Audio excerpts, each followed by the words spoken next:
Shaedon Sharpe is about to break out for the Portland Trailblazers this year. The 22-year-old is on another level when it comes to young NBA talent, and it's not being talked about enough. And Sharpe is, in my opinion, one of the more underrated players in the league, right? Obviously, I think he's going to break out. He had a miniature breakout season last year, but I think this is the year he's really going to set the league on fire. He's going to be 22 years old this upcoming season, coming off a year where he averaged 18.5 points, 4.5 rebounds, and 2.8 assists while shooting 45% from the field and 31% from three on 6.5 attempts per game. We're talking about a 6'6 shooting guard with a 7-foot wingspan that has tons of defensive upside as well as just being a walking bucket. And if he can get that 3-point percentage up, he's going to be dangerous. Over the last 10 games of the year, he averaged 25 and nearly 7 rebounds a game in 37 minutes per game while shooting 47% from the field. And that's factoring in the fact that he shot 30% from three on 8.4 attempts. So extremely efficient from the mid-range, from around the rim. He's just got to get his three-point shooting up, and we have seen him improve with this. His percentage has gone down throughout his career. However, his volume has gone up. Versus Utah this year, he dropped 37, 7, and 5 on 13 of 23 shooting from the field, 6 of 12 from beyond the arc. So I think this is a fantastic game to look at from the outsider perspective of just how good Shaedon Sharpe can be. And Chauncey Billups and company, they draw up some elite sets for him, which we're going to look at throughout this video. But here, he has the option either to curl this screen or to sit back and shoot it. And by the way, Filipowski's guarding him. He made the correct choice, and he makes him pay. And then once again, the Jazz just are not guarding him out on the three-point line. So if he can make defenders respect his three-point shot, he's just going to become that much more dangerous, like right here where he knocks down the three ball. And then coming off the little down screen, he gets into the option where he can attack the rim or throw the lob to Klingon, like right here. He's got tons of open space, and the only guy between him and the basket is Kyle Filipowski. He hits him with the hesitation and gets right to the rim for the inside right hand layup and gets it to go. And then right here, once again, he's got the option to either curl this screen and get downhill. The Jazz obviously don't want him to do this because they go under the screen, or he can step high and make him pay from beyond the arc. Beautiful screen, and he knocks down the three ball. This is what can be scary though.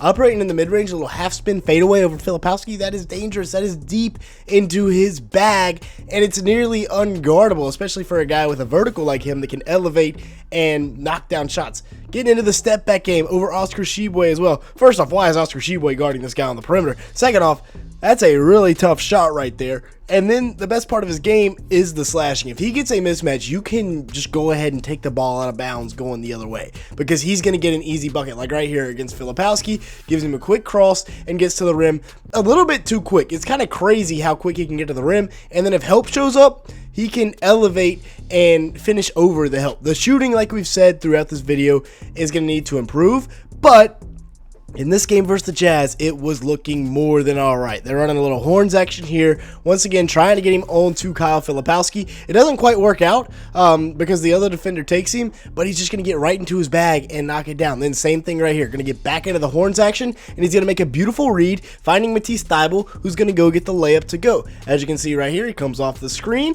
attacking Filipowski. Filipowski hedges, and then, or actually Filipowski switches, but the other two defenders do not communicate, and it leaves Matisse Thybulle wide open where he can attack a closeout and get right to the rim and lay it in. The next game we're going to look at is versus Washington, where he would finish the game with 36 points, 8 rebounds, 5 assists, and 2 stocks while shooting 13 of 26 from the field and 3 of 7 from beyond the three-point line. Right here, one dribble, get into a spot, fakes the rise up, and finds the roller. And then we talked about it again. This Chauncey Billups did a fantastic job scheming him open last year. They're going to get into a little bit of a zoom screen where the defense thinks he's going to attack off of Klingon. Instead, he's just going to step high and knock down this three ball. And that's when you know Sharpe is feeling it, when he's knocking down the three ball. And then he gets the pump fake to get 2 defenders to run at him. And he's just going to find the cutter rolling right to the rim, who's going to get an easy lay-in to go. And then right here, getting out and running in transition, kicking it up, gets it back, knocks down the three ball with confidence. This is the next step for him, is knocking down threes with confidence. And then right, I mean, he's just too quick, right? Way too quick. A little push cross, hesitation push cross, and then just gets right to the rim, finishes with the right hand, gets the and one to go. Once again, in transition right here, hits the gas pedal when he wants to, gets it high up off the glass, and gets it to go. The defender had absolutely no chance here. That is a beautiful finish as well. Great touch around the rim. Then he's going to come off the pin down once again and get to his right hand. And this is more of what we see from the Blazers coaching staff, getting Sharpe the ball in the right spots, like coming off of this pin down. It doesn't matter if Bilal Coulibaly's on him, if they can get the switch onto Jordan Poole. The upside for him, there's a ton on defense as well as offense. I mean, watch this. He's trailing this Corey Kispert as he's coming off this screen, and he's able to go up and volleyball spike it off the backboard and get out and run in transition, then intercepting the pass right here and getting the dunk. Oh, man, that is a full facial right here in transition off the turnover. And then right here, this is a beautiful set. I want to really dive into this real quick because we've got the offense running through Clingan, and Jeremy Grant has an option. He can either come off the pin down or take the backdoor cut off the screen from Scoot. Instead, Clingan notices Bub Carrington's head turned and finds Shaedon Sharpe on an easy back cut. And then he's getting much, much better at operating out of the pick and roll, like right here where he finds Jabari Walker rolling right to the rim for the easy floater, and then coming off the Clingan screen. Clingan is a monster at setting screens, and Sharpe is going to work so well with him in the future, like right here. Just completely gets the defense away and then gets right to the rim for the left-handed layup, and then finds the roll man for the big time finish. That's a big man finish down low. Once again, playing this out, drawing it out long enough to be able to get to the rim with the left hand, and then right here shows off his step back game, which is not something you see a lot out of Shaedon Sharpe, especially in a 5-point game with 6 minutes to go.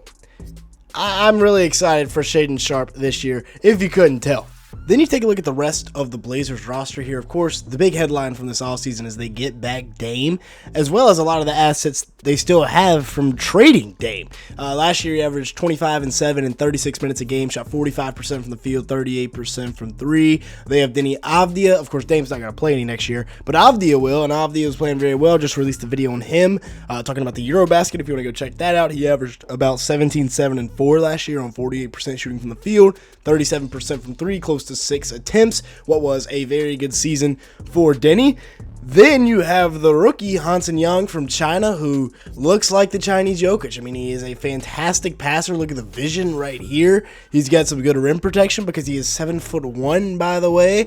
And then he can also score it a little bit when he wants to go down low, like right here off of the inverted pick and roll, getting right to the rim for the layup. Then you have Drew Holiday, and the 35-year-old comes over from Boston after winning a championship a couple of years ago, winning a gold medal last summer. 11 points a game, 4.3 rebounds, 3.9 assists on 31 minutes, shot 44% from the field, 35% from three. You got Toumani Camara, who is just 25 years old, by the way, and looks like a phenomenal 3-and-D wing for the future, averaging about 11 and 6 with 2.2 assists in 35 minutes, shot 46% from the field and 38% from three on 4.5 attempts. As for Scoot Henderson, he is also back next year. He will be 21 years old, averaging 13 points a game, 5.1 assists, 3.2 rebounds, and a steal in 26 minutes. 42% shooting from the field, 35% from three for him on 4.5 attempts a game. And Scoot, we're looking forward to a big year 3 from him. Jeremy Grant is still around. You also have, of course, last year's rookie